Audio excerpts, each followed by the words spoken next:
नमस्कार दोस्तों, मेरा नाम है आयुष वर्मा और आप देख रहे हैं गुरुदेव real estate developers private limited का ऑफिशियल यूट्यूब चैनल।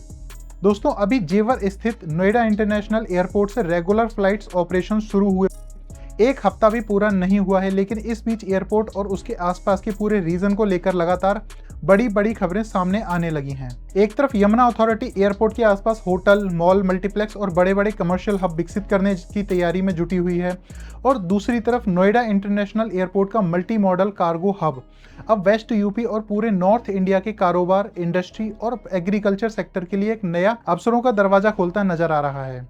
और तीसरी बड़ी खबर यह है कि एयरपोर्ट से पहला इंटरनेशनल कार्गो ऑपरेशन भी सफलतापूर्वक पूरा हो चुका है, जहां चेन्नई से लगभग 20 टन माल लेकर के कार्गो विमान जेवर एयरपोर्ट पहुंच गया है। अब सवाल यह है कि क्या ये सिर्फ अलग अलग खबरें हैं या फिर उससे बड़े बदलाव की शुरुआत है, जो आने वाले वर्षों में यमुना एक्सप्रेसवे और जेवर एयरपोर्ट रीजन की तस्वीर पूरी तरह बदल सकता है। तो दोस्तों, आज की इस वीडियो में हम इन तीनों बड़ी खबरों को विस्तार से समझेंगे, इनके पीछे की पूरी कहानी जानेंगे और ये भी समझेंगे कि इनका असर इंफ्रास्ट्रक्चर, इंडस्ट्री, रोजगार और रियल एस्टेट सेक्टर पर किस तरह से पड़ सकता है। तो वीडियो को आखिर तक जरूर देखिएगा, क्योंकि आज की सभी खबरें सीधे तौर पर यमुना एक्सप्रेसवे के भविष्य से जुड़ी हुई हैं। चलिए इसी के साथ शुरू करते हैं आज का वीडियो।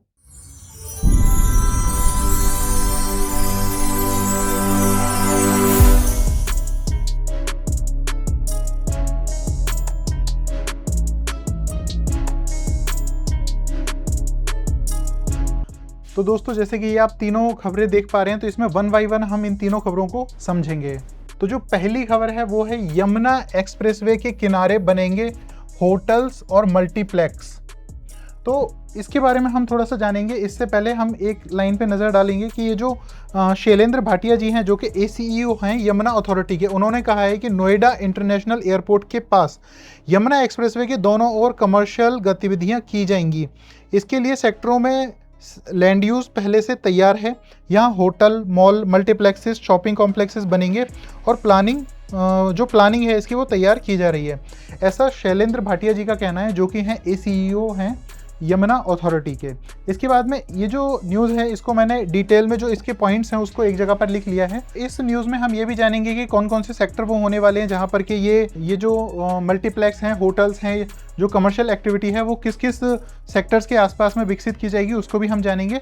तो चलिए चलते हैं। सेक्टर 30, 31, 23A, 23B, 23C और 23D, साथ ही साथ सेक्टर 7 एंड सेक्टर 8 के आसपास में होटल, मॉल, मल्टीप्लेक्स और शॉपिंग कॉम्प्लेक्स विकसित होंगे। ये सभी लोकेशन सीधे तौर पर यमुना एक्सप्रेसवे और एयरपोर्ट कॉरिडोर से जुड़ी हुई हैं। अथॉरिटी का प्लानिंग विभाग इन क्षेत्रों के लिए विशेष डिज़ाइन तैयार कर रहा है, और साथ ही यहाँ पर 5 स्टार होटल के साथ साथ बजट होटल्स भी विकसित किए जाएंगे। एयरपोर्ट के चालू होते ही हजारों यात्री, बिजनेस ट्रैवलर्स, कॉर्पोरेट रिप्रेजेंटेटिव्स और टूरिस्ट इस क्षेत्र में आएंगे, और होटल, रेस्टोरेंट, शॉपिंग और मनोरंजन की मांग तेजी से आगे बढ़ेगी। तो दोस्तों, ये कदम कमर्शियल गतिविधियों को बढ़ावा देगा और आने वाले समय में जो ये रीजन है उस पर भी एक पॉजिटिव इम्पैक्ट डालेगा। आइए देखते हैं दोस्तों क्या है सेकेंड न्यूज़, उस पर भी एक बार नज़र डालते हैं।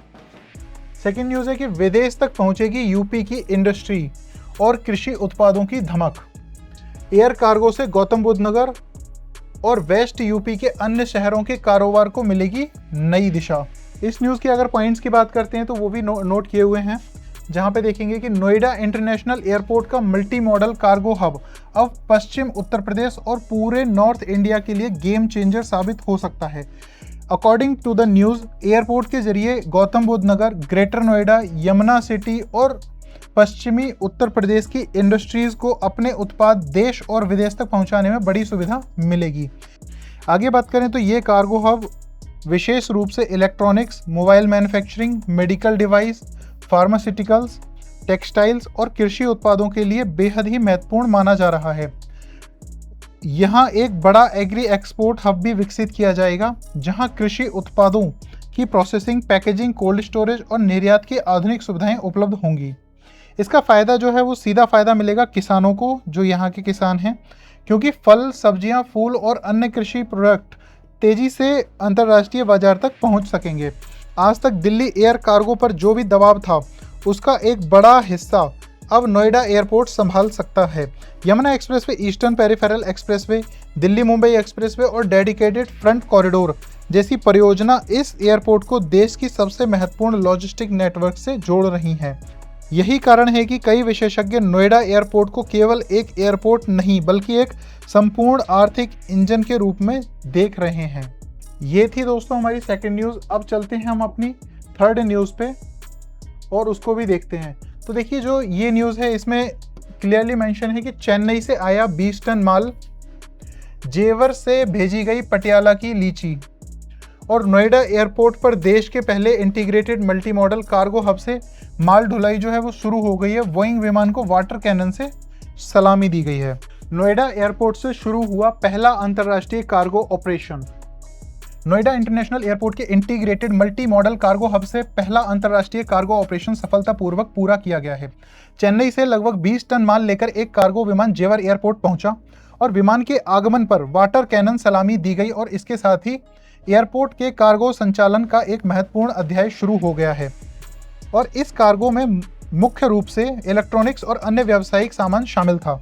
इसके बाद ये माल सड़क मार्ग के माध्यम से नॉर्थ इंडिया के विभिन्न औद्योगिक और व्यावसायिक केंद्रों तक पहुंचाया गया और विशेषज्ञों का मानना है कि ये केवल एक शुरुआत है। आगे देखें तो आने वाले समय में यहाँ से कृषि उत्पाद, इलेक्ट्रॉनिक्स, फार्मास्यूटिकल्स और अन्य निर्यात सामग्री बड़े पैमाने पर देश और विदेश भेजी जा सकेंगी। सबसे महत्वपूर्ण बात यह है कि इससे लॉजिस्टिक्स लागत कम होगी, डिलीवरी समय घटेगा और उद्योगों को तेज सप्लाई चेन का लाभ मिलेगा।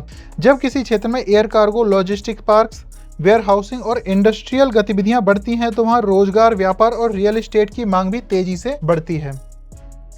तो दोस्तों इन तीनों खबरों को अगर एक साथ रखकर देखें तो तस्वीर काफ़ी ज़्यादा दिलचस्प नज़र आती है।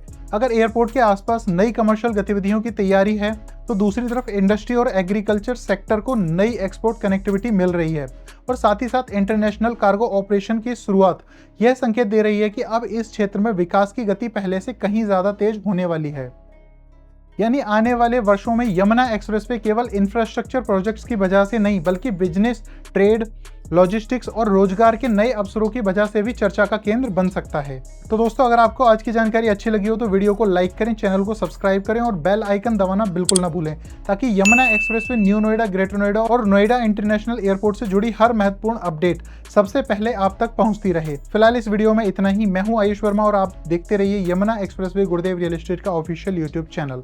मिलते हैं बहुत जल्द एक महत्वपूर्ण अपडेट, नई जानकारी और ग्राउंड रिपोर्ट के साथ। तब तक के लिए अपना ध्यान रखिएगा। धन्यवाद।